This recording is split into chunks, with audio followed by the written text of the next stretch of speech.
नमस्कार, आपण पाहताय कोकणचं नंबर 1 महा चॅनल कोकण साधलाय बातमीपत्रात आपलं स्वागत। सुरुवात करूया हेडलाईन्सनं।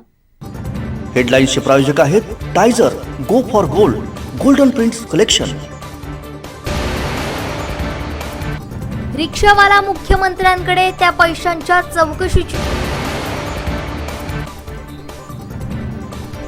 भाजपनं तथाकथित शिवसैनिक केलं उद्धव ठाकरे यांचं विधान।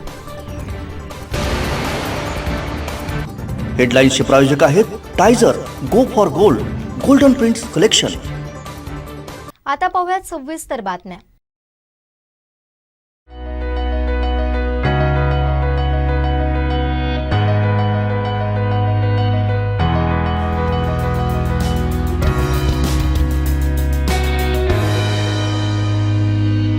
अनंत टी, अनंत प्यार, आनंदी रहा। मुख्यमंत्री एकनाथ शिंदे यांच्यावर ठाकरेंनी मोठी कारवाई केली। पक्षनेते पदावरून त्यांची हकालपट्टी करण्यात आली आहे। यावर शिंदे गटाचे प्रवक्ते दीपक केसरकर काय म्हणाले पाहूया। आपलं जे हाऊस असतं त्या हाऊसचे नेते झालेले आहेत, त्याला हे जे पद आहे हे वैधानिक पद आहे। मुख्यमंत्री म्हणून तुम्ही प्रशासनाचे मुख्य असता, परंतु सभागृहाचे नेते हे सर्वोच्च पद आहे। कुठलाही आमदार म्हणजे आमदार महोदय जर विधानसभेच्या फ्लोअरवर भाषण करत असतील, कुठलंही कामकाज चालू असेल, तर सभागृहाचे नेते आतमध्ये गेल्यानंतर ते कामकाज ताबडतोब थांबवायला लागतं आणि जोपर्यंत सभागृहाचे नेते तिथं स्थानबद्ध होत नाही तर पुढचं कामकाज चालत नाही, एवढं या पदाला। आणि म्हणून अनेक वेळेला ज्या वेळेला सभागृहाच्या नेत्यांचा अपमान होतो त्यावेळेला त्यांच्यावर हक्कभंगाची कारवाई सुद्धा केली जाते, कारण सभागृहाचं कामकाज चांगलं चालावं या दृष्टीने या पदाची निर्मिती असते। आणि विधानसभेचे किंवा त्या सभागृहाचे नेते होता, परंतु आपल्याला माहिती आहे की मनमोहन सिंग साहेब हे एक असे पंतप्रधान होते की जे राज्यसभेमधून निवडून आलेले होते आणि त्याच्यामुळे पार्लमेंटची प्रथा लक्षात घेऊन त्यांनी दुसऱ्यांना सभागृह नेते म्हणून मान्यता दिलेली होती। म्हणजे एवढे या पदाची महती आहे की स्वतः पंतप्रधान ज्याला राज्यसभेवर निवडून आले होते त्यावेळेला त्यांनी दुसरा सभागृह नेता हा पार्लमेंटमध्ये नेमलेला होता। म्हणजे ही जी उच्च परंपरा आहे ती लक्षात घेता अशा तऱ्हेची कृती एक जर त्यांनी करायला नको होती जी त्यांच्याच पक्षाला फारशी शोभादायक नाही आहे। दुसरी गोष्ट अशी आहे की आम्ही हे जरी चॅलेंज करत असलो तरी दुसरी गोष्ट अशी आहे की पक्ष जो हे केलेला असतो, रजिस्टर केलेला असतो सभागृहामध्ये, त्याचा नेता हे जे निवडून आलेले सगळे आमदार असतात त्यांनी एक पत्र आणि सह्या करून आपल्याला पाठवायचं असतं अध्यक्षांकडे, आणि ते जे पद असतं हे पद त्या ठिकाणी त्यांचं कायम असतं। आणि म्हणून तो सुद्धा जो प्रयत्न झाला नेतेपदून त्यांना काढण्याचा तो चॅलेंज करण्यात आलेला आहे, तो चुकीचा निर्णय असल्याचं आमचं म्हणणं आहे। आणि याच्या विरोधामध्ये जे लोकांनी याचिका केलेली होती आमच्या डिस्क्वालिफिकेशनच्या संदर्भात की इतर, ती लवकर घेण्याच्या संदर्भात त्यांनी जी विनंती केली होती ती सुद्धा फेटाळून लावल्याची आपल्या सगळ्यांना माहिती आहे। त्याच्यामुळे अशा तऱ्हेचे जे कृत्य केली जातात ती लोकशाहीला फारशी शोभादायक नाही, ही गोष्ट पहिली आहे। दुसरी गोष्ट अशी आहे की आमचे जे अनेक कार्यकर्ते आहेत जे वेगवेगळ्या पदावर आहेत त्यांच्याकडून ॲफिडेव्हिट करून घेण्याची एक मोहीम चालू आहे। आता पक्षाचे सदस्य असताना तुम्ही कुठले ॲफिडेव्हिट करायला लागत नाही, किंवा तुम्ही ते ॲफिडेव्हिट केली म्हणून तुम्ही दुसऱ्या पक्षात जायला कुठलंही बंधन नसतं। शेवटी एखाद्या माणसाला एखाद्या पक्षामध्ये राहायचं असेल तर त्याला एक प्रेमाचं बंधन बांधायला लागतं।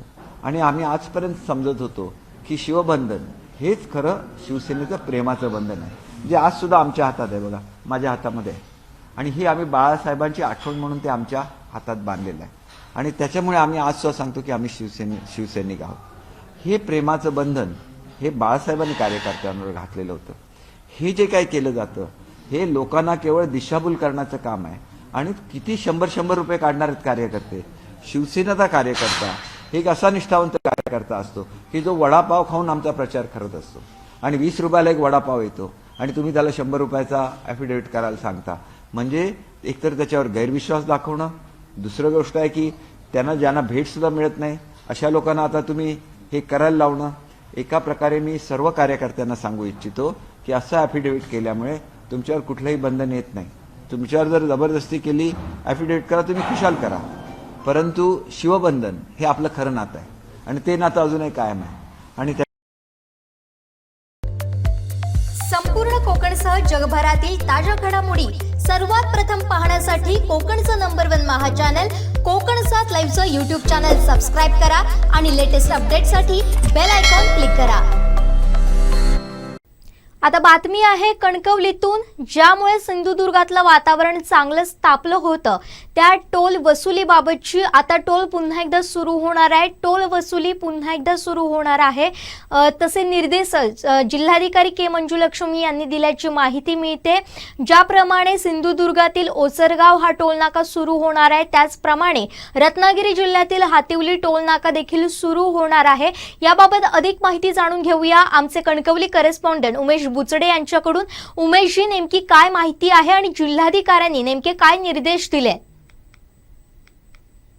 निश्चितच जुईले आता जी टोलची धाड आहे ती सिंधुदुर्गवासियांना बसणार आहे. आता टोल सुरू होईल, कारण जिल्हाधिकाऱ्यांनी जे आदेश दिले आहेत त्यामध्ये म्हटलेलं आहे की लवकरात लवकर टोल सुरू व्हावा असे म्हटलेलं आहे. कारण हायवे प्राधिकरणाने रस्ता सुरू केलेला आहे, त्याच्यामुळे हायवेचं नुकसान म्हणजे प्रशासनाचं नुकसान होत आहे. त्यामुळे लवकरात लवकर टोल सुरू करावा असे जे आदेश दिलेले आहेत सध्याच्या परिस्थितीत आपल्याला ही माहिती मिळाली. उमेशजी, आणखीन एक माहिती मिळते ती म्हणजे पोलीस संरक्षणात ही टोल वसुली होणार आहे, ती सुद्धा सक्तीनं टोल वसुली होणार आहे. याबाबत काय सांगाल? निश्चितच ज्यावेळी पहिल्यांदा टोल प्रायव्हेट तत्वावर परीक्षण केलं झालं, टोल कशा पद्धतीने सुरू होईल किंवा टोल नाक्यावर कशा पद्धतीने जे कर्मचारी दाखल झालेले आणि गाड्यांची तपासणी करायला सुरुवात केली आणि त्यावेळी सुरू झालेला हा टोल, त्यावेळी सर्वच राजकीय पक्षांनी या टोल नाक्यावर धाड घातलेली होती आणि तिथे हा टोल सिंधुदुर्ग जिल्हावासियांच्या माती मारू नये असं सांगितलं होतं.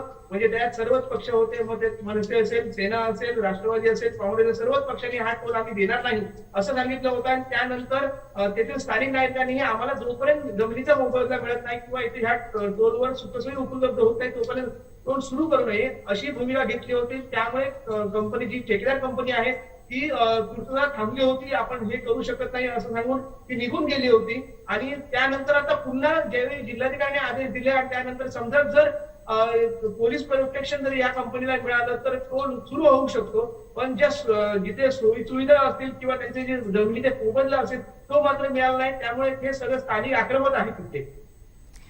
आज सुद्धा अशी शिवसेनेनं आक्रमक भूमिका घेतली होती टोल वसुली बाबतची. टोल वसुली होऊ देणार नाही असं आक्रमक भूमिका पुन्हा एकदा शिवसेनेनं घेतली होती. त्याबाबतची काय माहिती आहे? कशा पद्धतीने हे आंदोलन केलं गेलं?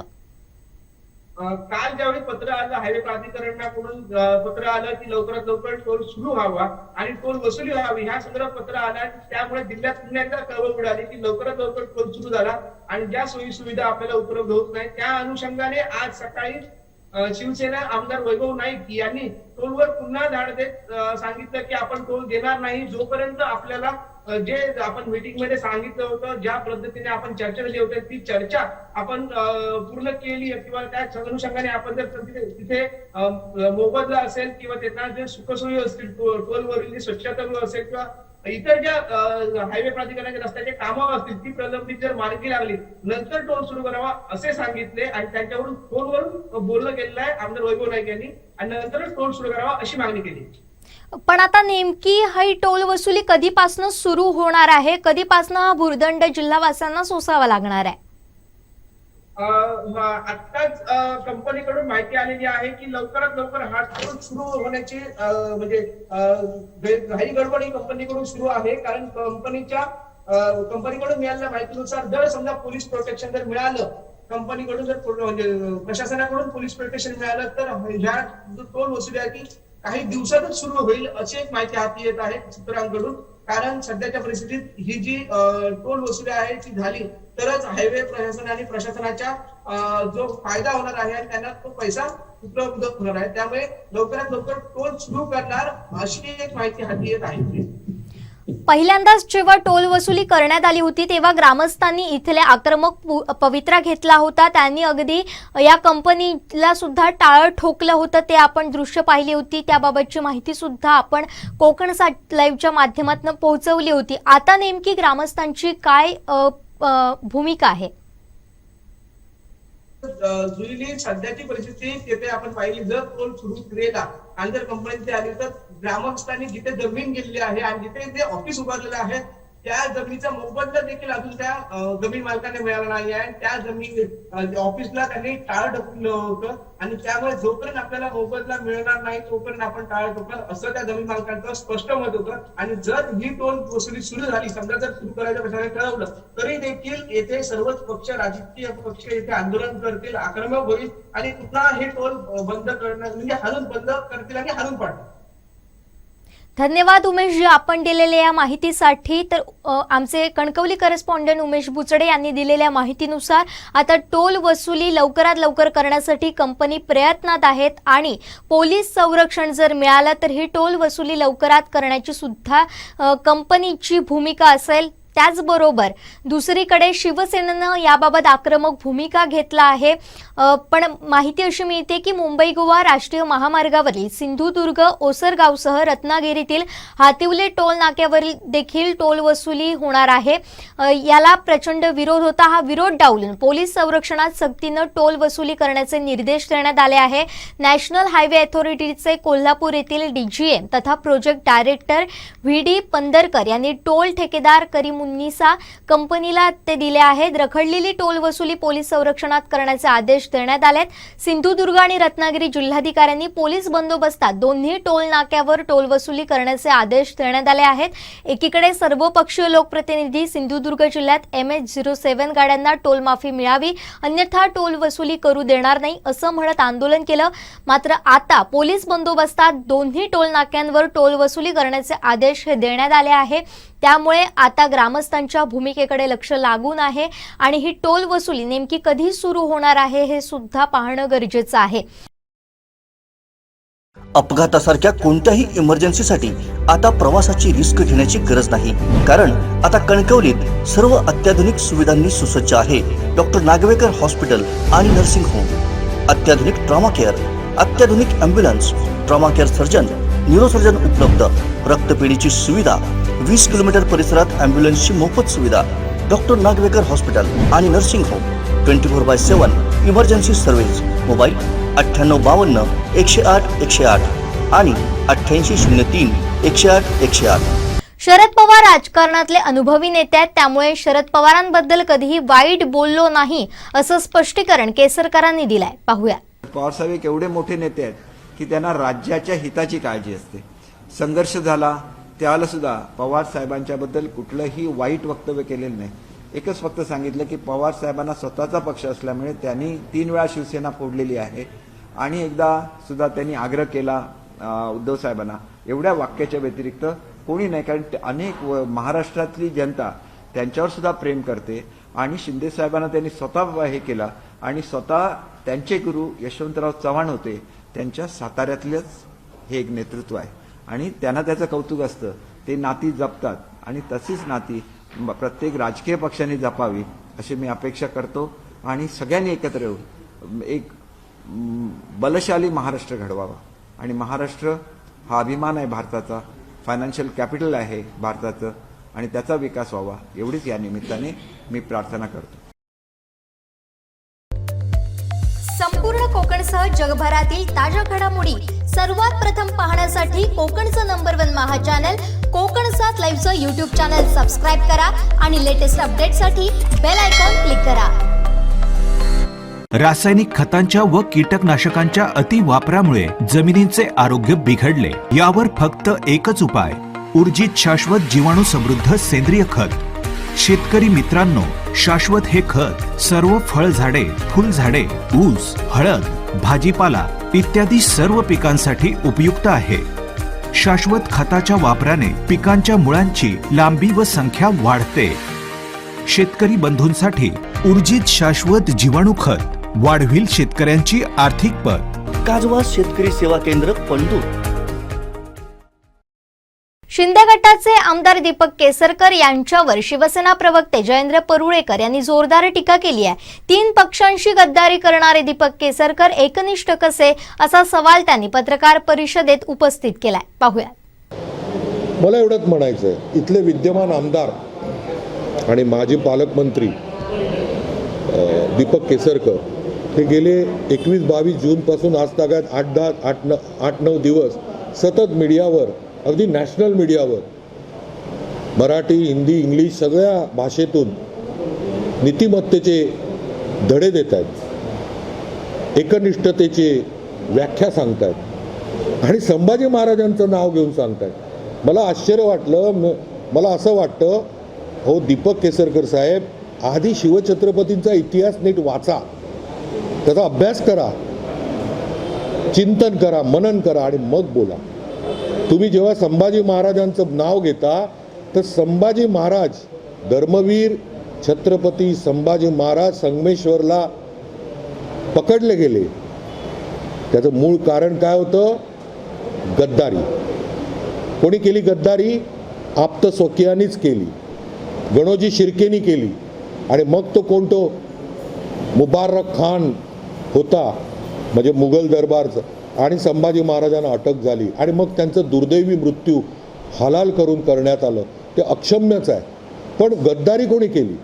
गद्दारी झाली नसती तर आमचा राजा जो 1680 शिवछत्रपतीचं निधन झाल्यानंतर 1680 ते 1689 फक्त 9 वर्ष मिळाली संभाजी महाराजांना. 9 वर्षात त्यांनी 40 मोहिमा अशा आखल्या, त्याच्यात 39 मोहिमेत यश आहे. एवढं यश या त्यापूर्वी आणि त्यानंतर मराठी शाहीतल्या कुठल्याही सरदाराला, कुठल्याही राजाला, कुठल्याही छत्रपतींना मिळालं नाही. एवढा महापराक्रमी, हुशार, धूर्त आणि एक संस्कृत पंडित असलेला आमचा महाराज अशा रीतीने पकडला गेला नसता. गद्दारी, जी गद्दारी तुम्ही दाखवलीत, त्यामुळे गद्दार, कपटी या लोकांनी नीतिमत्तेचे धडे देऊ नयेत. तुम्हाला जे वाटत होतं, बरं तुम्हाला असं वाटत होतं की काय निधी वाटप नीट होत नव्हतं, ते माझ्या मते राष्ट्रवादीचे प्रांताध्यक्ष आणि माजी मंत्री जयंत पाटलांनी तो वाचून दाखवलं. या 39 आमदारांना कसा निधी समसमान देण्यात आला. निधी वाटप नव्हता, जर व्यवस्थित मिळत नव्हता, राष्ट्रवादीचं प्राबल्य वाढतंय असे जे खोटे नाटे आरोप केलेत, तर सरळ सांगा ना, आम्हाला मंत्रिपदं पाहिजेत, आम्हाला कॅबिनेट मंत्रिपदं पाहिजेत, आम्हाला पालकमंत्रीपद पाहिजे. हे खरं का नाही बोलत? आणि एवढंच जर असेल तर तुम्ही खरं म्हणजे राजीनामा देऊन दीपक केसरकर साहेब इथे पोटनिवडणूकला सामोरं जायला पाहिजे. हल्लीच 2.5-3 वर्षापूर्वी या जनतेने सावंतवाडी, वेंगुर्ला, दोडामार्ग तालुक्यातल्या या सावंतवाडी विधानसभा क्षेत्रातल्या जनतेने तुम्हाला मोठा म्हणजे 80,000च्या जवळपास मतदान केलं आहे आणि ते धनुष्यबाणावर केलं आहे. जरी तुम्ही आधी राष्ट्रवादीत होता, त्याच्या अगोदर काँग्रेसमध्ये 12-15 वर्ष होता, मग तेव्हा तुम्ही काँग्रेस आणि राष्ट्रवादीत असताना कुठे होतं तुमचं हिंदुत्व? असे अनेक प्रश्न आहेत. एवढंच म्हणायचं आहे की नीतिमत्तेचा आणू नये कृपा करून. तुम्हाला पालकमंत्रीपद पाहिजे, कॅबिनेट मंत्रीपद पाहिजे आणि त्या सत्ते लालसेपोटी तुम्ही तिथे गेलेला आहात. संपूर्ण कोकणसह जगभरातील ताज्या घडामोडी सर्वात प्रथम पाहण्यासाठी कोकणचं नंबर 1 महा चॅनल कोकण 7 लाईव्हचं यूट्यूब चॅनल सबस्क्राईब करा आणि लेटेस्ट अपडेटसाठी बेल आयकॉन क्लिक करा. अपघातासारख्या कोणत्याही इमर्जन्सीसाठी आता प्रवासाची रिस्क घेण्याची गरज नाही, कारण आता कणकवलीत सर्व अत्याधुनिक सुविधांनी सुसज्ज आहे डॉक्टर नागवेकर हॉस्पिटल आणि नर्सिंग होम. अत्याधुनिक ट्रॉमा केअर, अत्याधुनिक ambulance, trauma care surgeon, neurosurgeon उपलब्ध, रक्तपेढीची सुविधा, 20 किलोमीटर परिसरात ॲम्ब्युलन्सची मोफत सुविधा. डॉक्टर नागवेकर हॉस्पिटल आणि nursing home 24/7 emergency service. Mobile 9852 108 108 आणि 8803 108 108. शिवसेना पक्षप्रमुख उद्धव ठाकरेंच्या कोणत्याही वक्तव्याला उत्तर देणार नसल्याची भूमिका शिंदे गटानं घेतली आहे. शिंदे गटाचे प्रवक्ते केसरकर काय म्हणाले पाहूया. की उद्धव साहेबांचं कुठलंही स्टेटमेंट आलं तर त्याला आम्ही उत्तर देणार नाही, कारण ते आमचे नेते आहेत, आम्हाला त्यांच्याबद्दल आदर आहे. आणि आमची भूमिका आज सुद्धा कायम आहे की उद्धव साहेबांनी काढलेल्या स्टेटमेंटला आम्ही कोणीही दुरुत्तर द्यायचं नाही, किमान उत्तर सुद्धा द्यायचं नाही. कदाचित पुढच्या काळामध्ये शिंदे साहेबांनी जर वेगळी काही भूमिका घेतली, नाईलाज असतं, ते वेगळं ठरेल. परंतु आज तरी एक सगळ्यांची भावना म्हणून मी सांगतो की आम्ही त्याला उत्तर देत नाही, म्हणजे आमच्याकडे उत्तरं नाही, तसं बिलकुल नाही. प्रत्येक गोष्टीला आमच्याकडे उत्तर आहे. परंतु भावना सुद्धा असतात, नाती सुद्धा असतात, आणि ते नाती जपण्यामध्ये जी गोडी आहे ती राजकारणामध्ये सुद्धा नाही. आणि म्हणून किती ताणायचं याला सुद्धा मर्यादा असतात. ते तसं ताणलं जाऊ नये असं मी एक महाराष्ट्रातला एक सर्वसामान्य कार्यकर्ता म्हणून मला वाटतं. संपूर्ण कोकणसह जगभरातील ताज्या घडामोडी सर्वात प्रथम पाहण्यासाठी कोकणचं नंबर 1 महा चॅनल कोकण 7 लाईव्हचं यूट्यूब चॅनल सबस्क्राईब करा आणि लेटेस्ट अपडेटसाठी बेल आयकॉन क्लिक करा. अपघातासारख्या कोणत्याही इमर्जन्सीसाठी आता प्रवासाची रिस्क घेण्याची गरज नाही, कारण आता कणकवलीत सर्व अत्याधुनिक सुविधांनी सुसज्ज आहे डॉक्टर नागवेकर हॉस्पिटल आणि नर्सिंग होम. अत्याधुनिक ट्रॉमा केअर, अत्याधुनिक ambulance, trauma care surgeon, neurosurgeon उपलब्ध, रक्तपेढीची सुविधा, 20 किलोमीटर परिसरात ॲम्ब्युलन्सची मोफत सुविधा. डॉक्टर नागवेकर हॉस्पिटल आणि nursing home 24/7 emergency service. Mobile 9852 108 108 आणि 8803 108 108. शरद पवार राजकारणातले अनुभवी नेते आहेत, त्यामुळे शरद पवारांबद्दल कधीही वाईट बोललो नाही असं स्पष्टीकरण केसरकरांनी दिलंय. पाहूया. पवारसाहेब एक एवढे मोठे नेते आहेत की त्यांना राज्याच्या हिताची काळजी असते. संघर्ष झाला त्यावेळेला सुद्धा पवार साहेबांच्या बद्दल कुठलंही वाईट वक्तव्य केलेलं नाही. एकच फक्त सांगितलं की पवार साहेबांना स्वतःचा पक्ष असल्यामुळे त्यांनी 3 वेळा शिवसेना फोडलेली आहे, आणि एकदा सुद्धा त्यांनी आग्रह केला उद्धव साहेबांना. एवढ्या वाक्याच्या व्यतिरिक्त कोणी नाही, कारण अनेक महाराष्ट्रातली जनता त्यांच्यावर सुद्धा प्रेम करते. आणि शिंदे साहेबांना त्यांनी स्वतः हे केलं, आणि स्वतः त्यांचे गुरु यशवंतराव चव्हाण होते, त्यांच्या साताऱ्यातलेच हे एक नेतृत्व आहे, आणि त्यांना त्याचं कौतुक असतं. ते नाती जपतात, आणि तशीच नाती प्रत्येक राजकीय पक्षाने जपावी अशी मी अपेक्षा करतो. आणि सगळ्यांनी एकत्र येऊन एक बलशाली महाराष्ट्र घडवावा. आणि महाराष्ट्र हा अभिमान आहे भारताचा, फायनान्शियल कॅपिटल आहे भारताचं, आणि त्याचा विकास व्हावा एवढीच या निमित्ताने मी प्रार्थना करतो. संपूर्ण कोकणसह जगभरातील ताज्या घडामोडी सर्वात प्रथम पाहण्यासाठी कोकणचं नंबर 1 महा चॅनल कोकण 7 लाईव्हचं यूट्यूब चॅनल सबस्क्राईब करा आणि लेटेस्ट अपडेटसाठी बेल आयकॉन क्लिक करा. रासायनिक खतांच्या व कीटकनाशकांच्या अतिवापरामुळे जमिनींचे आरोग्य बिघडले. यावर फक्त एकच उपाय, ऊर्जित शाश्वत जीवाणू समृद्ध सेंद्रिय खत. शेतकरी मित्रांनो, शाश्वत हे खत सर्व फळझाडे, फुलझाडे, ऊस, हळद, भाजीपाला इत्यादी सर्व पिकांसाठी उपयुक्त आहे. शाश्वत खताच्या वापराने पिकांच्या मुळांची लांबी व संख्या वाढते. शेतकरी बंधूंसाठी ऊर्जित शाश्वत जीवाणू खत वाढविल शेतकऱ्यांची आर्थिक पत. काजवा शेतकरी सेवा केंद्र पंडूर. एकनाथ शिंदे आणि आमदारांच्या बंडखोरीनंतर शिवसेना अलर्ट झाली आहे, त्यामुळे शिवसेनेनं प्रतिज्ञापत्र स्वाक्षरी मोहीम सुरू केली आहे. यावर शिंदे गटाचे प्रवक्ते दीपक केसरकर यांनी टीका केली आहे. आपलं जे हाऊस असतं त्या हाऊसचे नेते झालेले आहेत, त्याला हे जे पद आहे हे वैधानिक पद आहे. मुख्यमंत्री म्हणून तुम्ही प्रशासनाचे मुख्य असता, परंतु सभागृहाचे नेते हे सर्वोच्च पद आहे. कुठलाही आमदार जर म्हणजे आमदार महोदय जर विधानसभेच्या फ्लोअरवर भाषण करत असतील, कुठलंही कामकाज चालू असेल, तर सभागृहाचे नेते आतमध्ये गेल्यानंतर ते कामकाज ताबडतोब थांबवायला लागतं. आणि जोपर्यंत सभागृहाचे नेते तिथं स्थानबद्ध होत नाही तर पुढचं कामकाज चालत नाही. एवढं या पदाला. आणि म्हणून अनेक वेळेला ज्या वेळेला सभागृहाच्या नेत्यांचा अपमान होतो त्यावेळेला त्यांच्यावर हक्कभंगाची कारवाई सुद्धा केली जाते. कारण सभागृहाचं कामकाज चांगलं चालावं या दृष्टीने या पदाची निर्मिती असते. आणि विधानसभेचे किंवा त्या सभागृहाचे नेते होता, परंतु आपल्याला माहिती आहे की मनमोहन सिंग साहेब हे एक असे पंतप्रधान होते की जे राज्यसभेमधून निवडून आलेले होते, आणि त्याच्यामुळे पार्लमेंटची प्रथा लक्षात घेऊन त्यांनी दुसऱ्यांना सभागृह नेते म्हणून मान्यता दिलेली होती. म्हणजे एवढ्या या पदाची महती आहे की स्वतः पंतप्रधान ज्यावेळेला राज्यसभेवर निवडून आले होते त्यावेळेला त्यांनी दुसरा सभागृह नेता हा पार्लमेंटमध्ये नेमलेला होता. म्हणजे ही जी उच्च परंपरा आहे ती लक्षात घेता अशा तऱ्हेची कृती एक जर त्यांनी करायला नको होती, जी त्यांच्याच पक्षाला फारशी शोभादायक नाही आहे.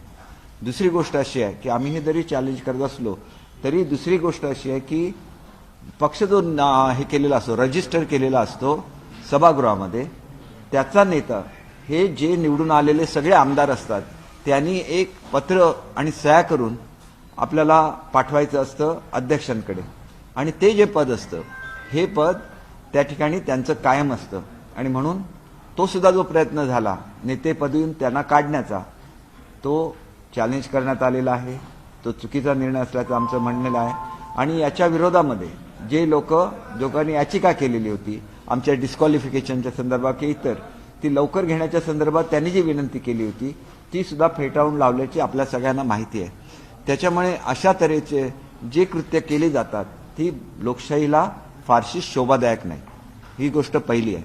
दुसरी गोष्ट अशी आहे की आमचे जे अनेक कार्यकर्ते आहेत जे वेगवेगळ्या पदावर आहेत त्यांच्याकडून ॲफिडेव्हिट करून घेण्याची एक मोहीम चालू आहे.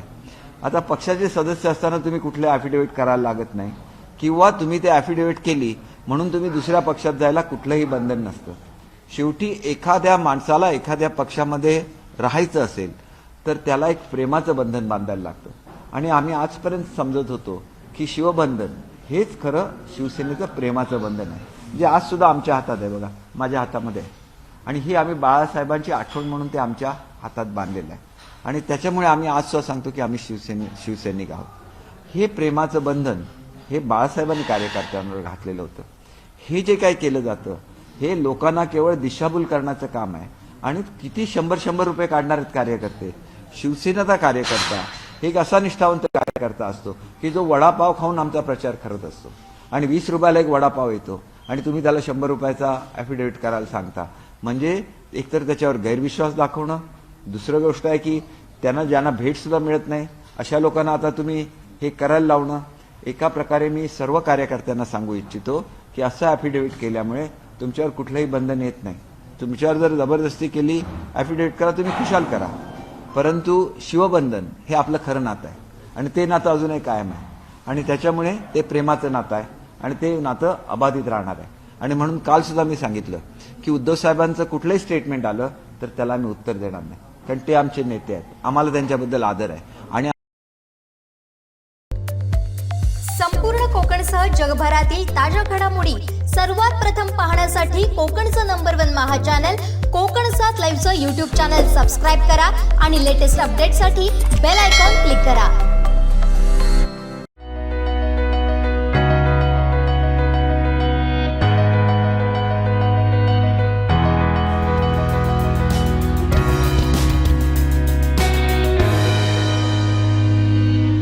अनंत टी अनंत प्यार आनंदी रहा.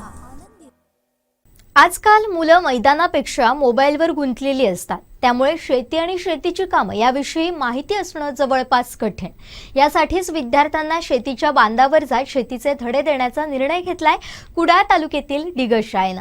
सध्या कोकणात जोरदार पाऊस पडत असल्याने येथील शेतकरी सुद्धा आपल्या कामात मग्न आहेत. कोकणात होणारी भातशेती ही विशेष असते. शेतात काम करणारी माणसं, बैल किंवा ट्रॅक्टर, सुरू असलेली नांगरणी ही या शेतीची वैशिष्ट्य. सध्याच्या पिढीला या शेतीची आवड निर्माण होण्यासाठी अनेक गावांमध्ये शालेय विद्यार्थ्यांना शेतीचे धडे मळ्यांमध्ये शिकवले जात आहेत.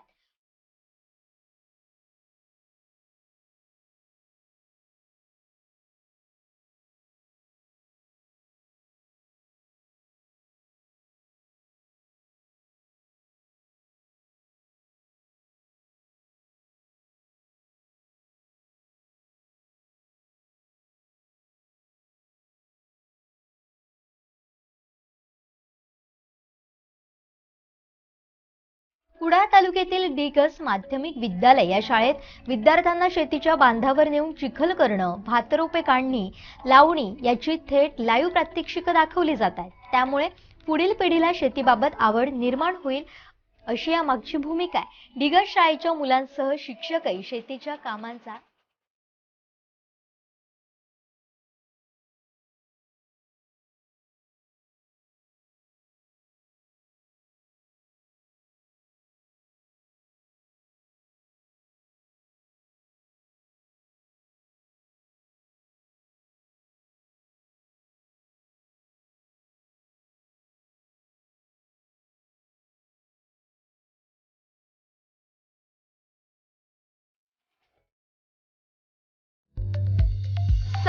कोकणसह जगभरातील ताज्या घडामोडी सर्वात प्रथम पाहण्यासाठी कोकणचं नंबर 1 महा चॅनल कोकण 7 लाईव्हचं यूट्यूब चॅनल सबस्क्राईब करा आणि लेटेस्ट अपडेटसाठी बेल आयकॉन क्लिक करा.